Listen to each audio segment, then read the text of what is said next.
Dance pop. Madonna invented it by accident. She wanted to be a serious artist, but her label made her record disco tracks. Holiday was written by a guy she knew from Detroit. She turned it into a career. Spent the 80s perfecting the formula. Take dance music from clubs, add pop melodies, make it safe for radio.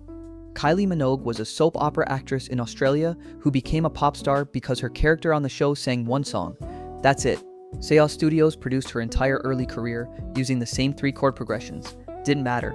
Can't Get You Out of My Head was written in 20 minutes, became one of the biggest songs of the 2000s. Lady Gaga studied the Madonna playbook, added theatrical insanity, made dance pop that was also performance art. Just Dance was her admitting she blacks out at parties, turned alcoholism into a club anthem. Dua Lipa revived 80s style dance pop in 2020 with Future Nostalgia. Perfectly calculated to sound retro and modern simultaneously. Doja Cat turned TikTok memes into dance tracks, proved the formula still works if you're clever about it. Sabrina Carpenter did it in 2024 with Espresso. Just a girl singing about being someone's caffeine addiction over a disco beat. Became inescapable. Charlie XCX's Brat Summer turned club music into a cultural moment. The genre exists because people need music to dance to. That's not too weird for mainstream audiences. That's it. That's the whole reason. Teen pop. He late 90s boy band and girl group explosion wasn't organic. Lou Pearlman literally ran a Ponzi scheme and used the money to manufacture pop groups.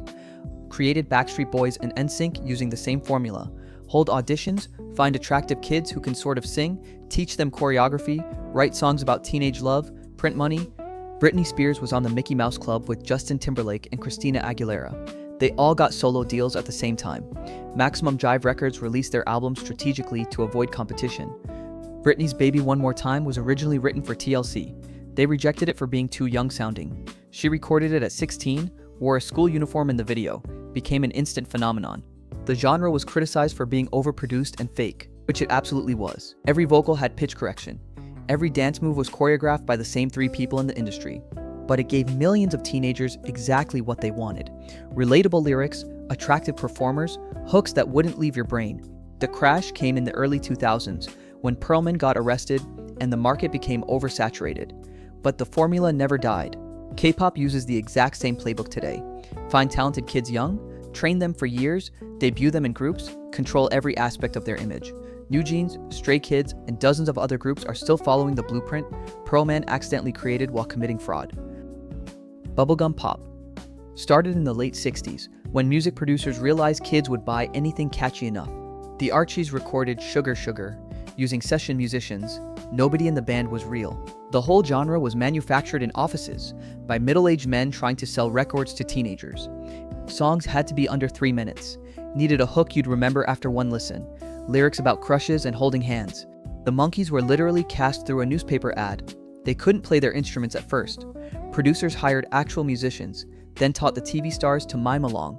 The genre evolved into what we call pop music today, but back then critics treated it like musical garbage, called it disposable and artless. Turns out disposable sells. The 1910 Fruit Gum Company, Ohio Express, and Tommy James all churned out hits using the same formula.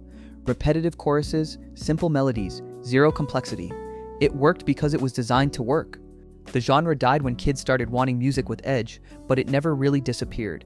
Every manufactured boy band since owes something to Bubblegum Pop's assembly line approach to hitmaking. Synth pop. British kids in the late 70s couldn't afford guitars after punk destroyed their savings. Synthesizers were cheaper. Suddenly, every bedroom in England had a Moog or a Korg. Depeche Mode started as a punk band, switched to synths, accidentally created a new genre. Gary Numan's Cars was written because he had a road rage incident, just turned his anger into robotic vocals and icy keyboards. The whole sound was cold, mechanical, perfect for expressing alienation. Human League used to be an experimental noise project until they realized pop songs paid better. They kicked out half the band, added 2 girls they found at a nightclub, recorded Don't You Want Me in like 3 days. Became the biggest song of 1981. Kraftwerk in Germany were doing it first, but they were too weird for mainstream success. Just 4 guys in matching suits pretending to be robots. The genre defined the 80s completely. Every movie soundtrack, every prom song, everything had that synthetic sheen. New Order evolved from Joy Division after Ian Curtis died. Went from post-punk gloom to dance floor euphoria. Pet Shop Boys wrote intelligent pop songs about gay life in Thatcher's Britain, disguised as catchy singles about going to discos. The whole genre was about using technology to make emotion feel distant and immediate at the same time. Bedroom pop. Clara recorded Pretty Girl on her laptop, posted it to YouTube with a video shot on her webcam. Went viral because it sounded intimate and real. She made an entire career from bedroom recordings before signing to a label.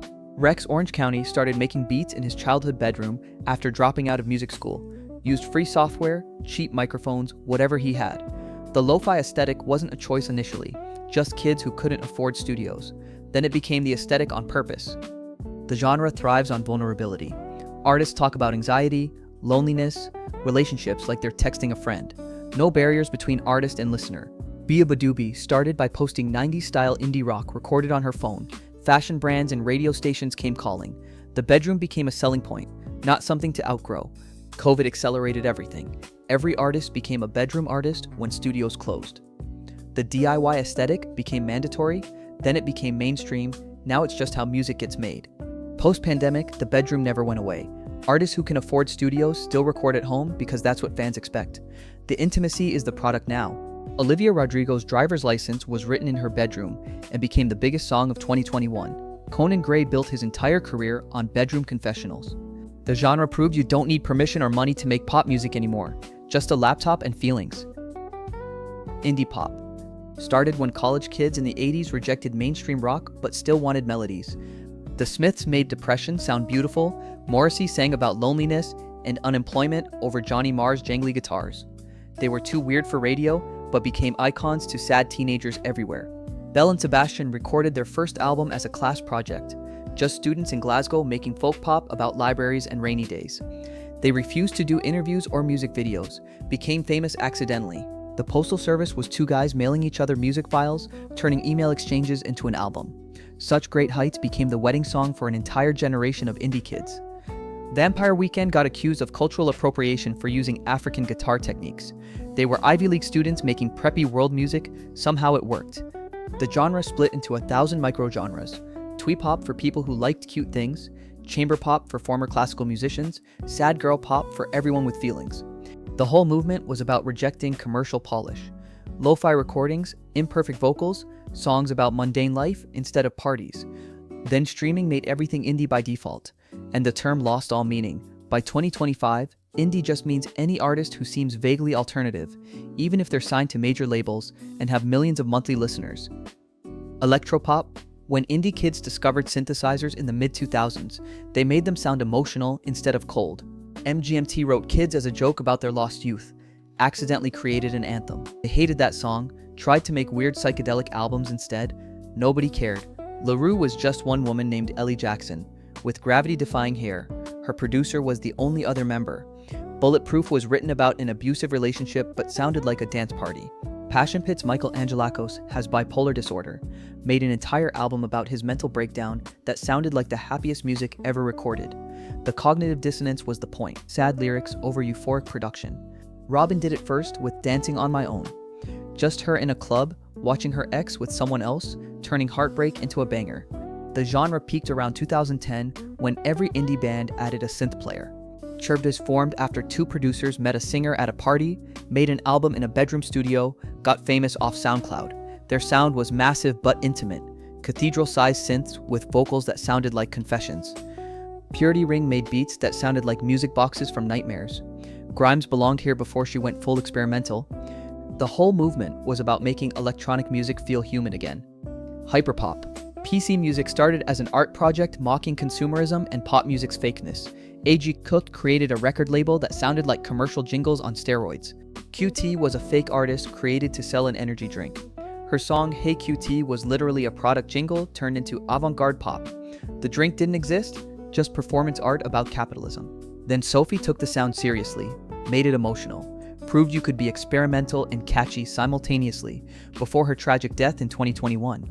Charlie XCX adopted the aesthetic, brought it to mainstream audiences who had no idea it started as satire. The genre is deliberately overwhelming, auto-tune cranked to maximum, bass that distort speakers, song structures that ignore all rules. 100 gecs made an album that sounded like 100 songs playing at once. Skaga, metal, dubstep, and bubblegum pop all colliding. Their fans called it genius. Critics called it unlistenable. Both were right. The genre thrives on internet culture. Memes, Discord servers, SoundCloud rappers who learned production from YouTube tutorials. Everything's ironic but also sincere. You can't tell if artists are joking or deadly serious. That ambiguity is the aesthetic. Blady and Drain Gang in Sweden took it darker, made cloud rap that sounded like angels dying. Their lyrics about depression and materialism gained cult followings. By 2023, hyperpop had infected mainstream music completely. Olivia Rodrigo's Bad Idea Right used hyperpop production techniques. David Guetta made hyperpop EDM. Even country artists started using the distorted bass and pitched up vocals. The whole genre represents what happens when kids raised on the internet make pop music. Attention spans destroyed, genre boundaries meaningless, sincerity and irony impossible to separate. City pop, Japanese genre from the 80s that nobody in America heard until the internet dug it up. Maria Takuchi's Plastic Love was released in 1984, ignored completely, then went viral on YouTube in 2017 because the algorithm recommended it to vaporwave fans. Suddenly, millions of people discovered this whole world of sophisticated Japanese funk pop they never knew existed. The genre captured Japan's economic bubble. Everything sounded expensive and optimistic. Yamashita Tatsuro made albums that sounded like eternal summer vacations. Smooth bass lines, jazz chords, vocals about falling in love in Tokyo. The production quality was insane. Japanese studios had better equipment than most American ones. These albums were recorded with live musicians, full-string sections, mixing that still sounds pristine today. The genre died when Japan's economy crashed in the 90s. Nobody wanted to hear songs about prosperity and leisure when everyone was broke. But the internet brought it back. Aesthetic blogs, vaporwave sampling, people obsessed with imagined nostalgia for places they've never been. Now city pop is everywhere, used in commercials, sampled by Western artists, played at trendy bars. The Weeknd interpolated it. Korean and Chinese artists started making their own versions. The irony is, it's more popular internationally now than it ever was in Japan. If you enjoyed this, I'm going to be posting more of these. Would really appreciate if you subscribed. Thanks for watching.